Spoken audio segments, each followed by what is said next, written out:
Hi, it's Dorothy Guining with Scrapbooking Quebec, and today I'm here for the Scrapbook Nerd Online Shop. This video is a tutorial to create an interactive photo flip border for a scrapbook page, like the one you see on the right.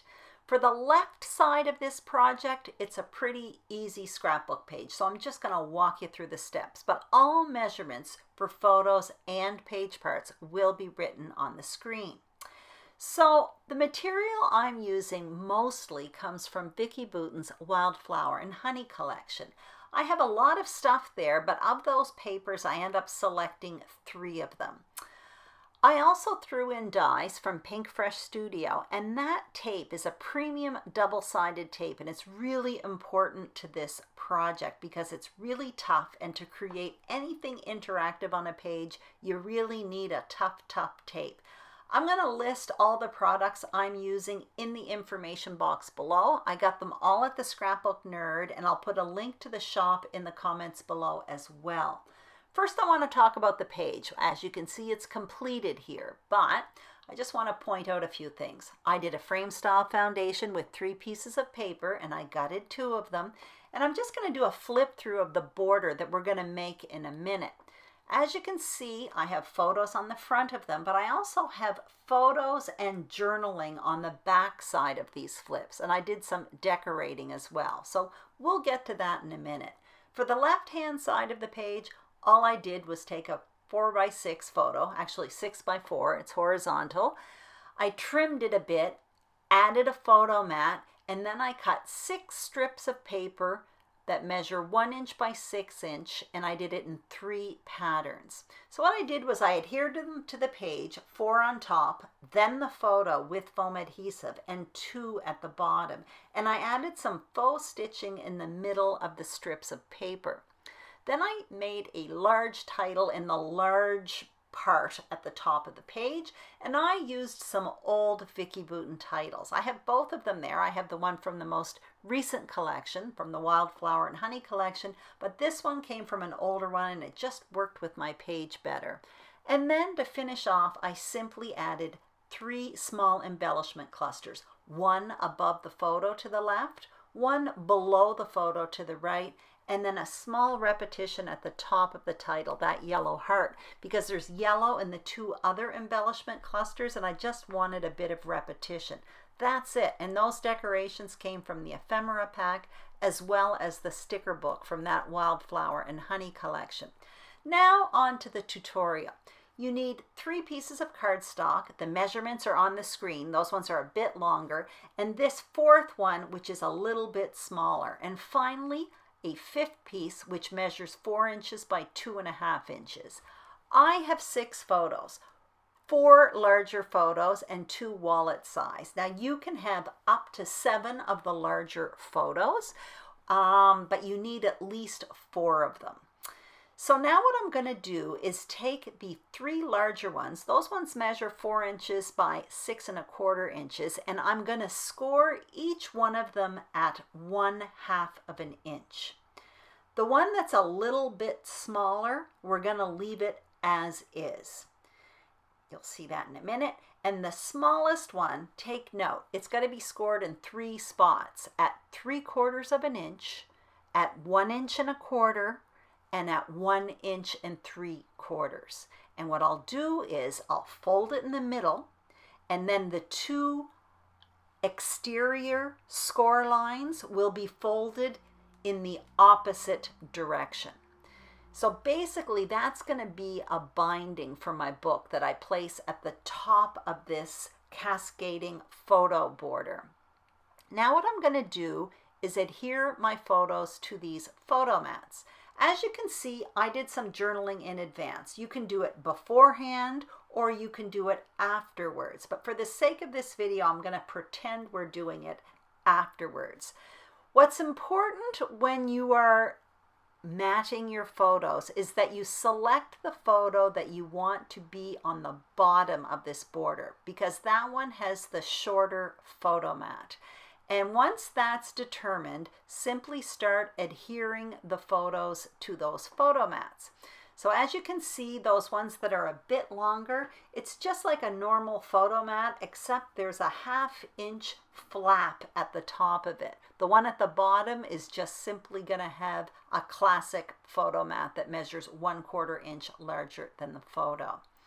If you did your journaling in advance directly on these flaps like I did, when you score your cardboard, make sure you score it on the right side so that your journaling, once the flap is open, doesn't appear upside down. Now what I'm doing is adhering the bottom photo to the page. And what I'm doing is simply matching it up at the same level as the paper at the bottom on the left-hand side of the page. And for the distance from the side of the page, I want it to be equal to the opposite. I hope that makes sense. Now what I'm going to do is take the next photo, but these ones all have 1/2 inch scored tops that bend. And what I'm going to do is take that adhesive that I spoke about earlier, and I'm going to add it behind those flaps. What I'm doing here is just sort of measuring, eyeballing where I want these photos to fall. I want the top photo to line up with the border on the left-hand side of the page, and then I want them to be kind of equal distance. So I'm basically eyeballing it, and you saw me a minute ago take a pencil and just draw a line where I will place the top of that black cardstock. So now back to the tape. As you can see, I end up putting 2 pieces of this tape behind. I want it to be really, really strong. And I just put it behind that 1/2 inch flap. And now I'm going to adhere that flap to the page, exactly where I put that pencil line. What I'm doing though is I want to make sure it lines up perfectly on top of the photo that's beneath it. I want this to be a nice, straight, neat border. And once I'm happy with the placement, I simply take my finger and press it along where the adhesive is. And I'm going to do the very same thing to the next photo. This adhesive, like I said, I mentioned it earlier, it's so important for any kind of interactive element on a scrapbook page like this, where you have flaps that open up.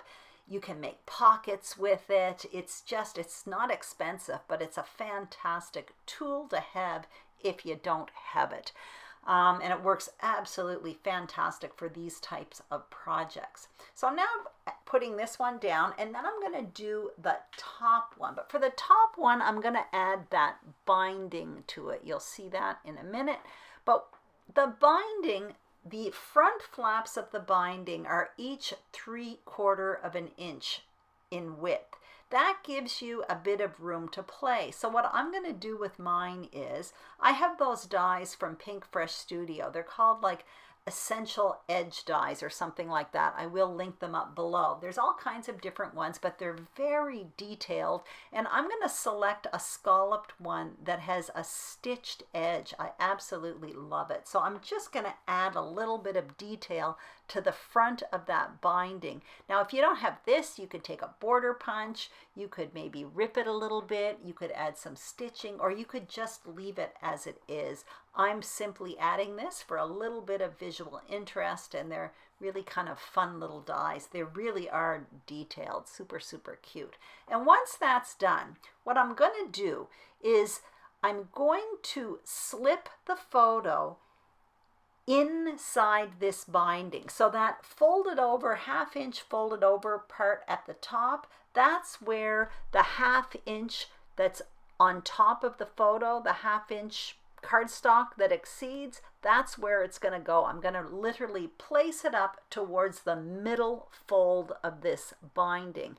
And what I did was I added some of this heavy-duty tape to the front of that and to the back of it. So what that tape falls in that 1/2 inch space that is above the photo.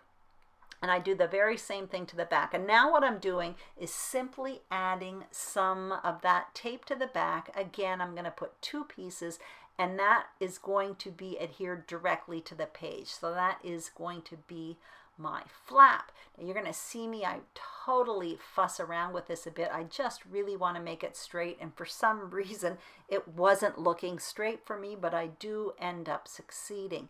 Now in a minute, what we're going to do is add some things to the back side of these flaps. Now, like I said, I did some journaling in advance, but you can do it afterwards. It's also a great spot to put, you know, those cut apart sheets, journaling boxes, things like that. But I had so much journaling to do. That's why I needed all the space behind that flap. That's why I did mine in advance. But what's really important for the back side of these flaps is to keep things flat. Already the border is 4 thick. It doesn't appear that thick on the page, but obviously you can't start adding dimensional adhesive or dimensional decorations behind these photos because it's just going to be too bumpy. So now what you're going to see me do is kind of test out my book a bit, and I did get my journaling in the right direction, thankfully. And what I'm going to do is add some photos and go into my ephemera and stickers and add some decorations. Now, I'm a conservative when it comes to decorating my pages. I don't add a whole lot of stuff. But when things are hidden, like this interactive book, I tend to loosen up a bit. So I am having fun with the decorations here, still keeping in mind that I got to keep it flat. What you saw me do there a minute ago is that the 3/4 inch flap that is on the back side of this binding was kind of loose. So all I did was add a bit of that double-faced tape behind it so that that flap as well was adhered to the page. If you're going to do this, you're going to see it, trust me.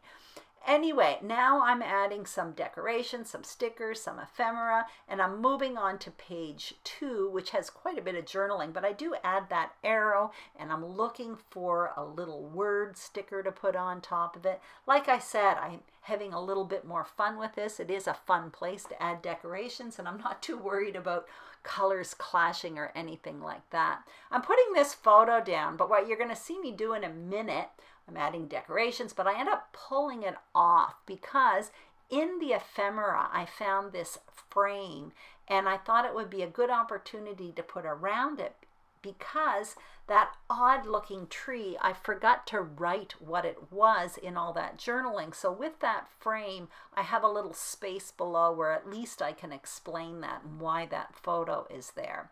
So I end up putting this down, and then I change the sticker that's at the bottom. And that's pretty much it, but I am going to talk a little bit about page protectors, because when you have these interactive elements on a page, what do you do for page protectors? Well, personally, I'm just going to leave mine as it is, and someone is going to have to be motivated to go and look for it. However, you can always cut flaps in your page protectors, no problem, and have the flaps stick out.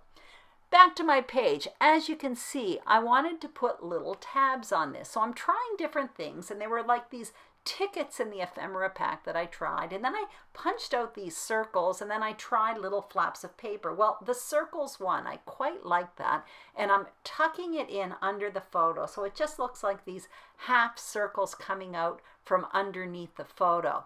And I want to reinforce it. I put it on the back as well, but I had to trim one of them so that it didn't cover up my journaling.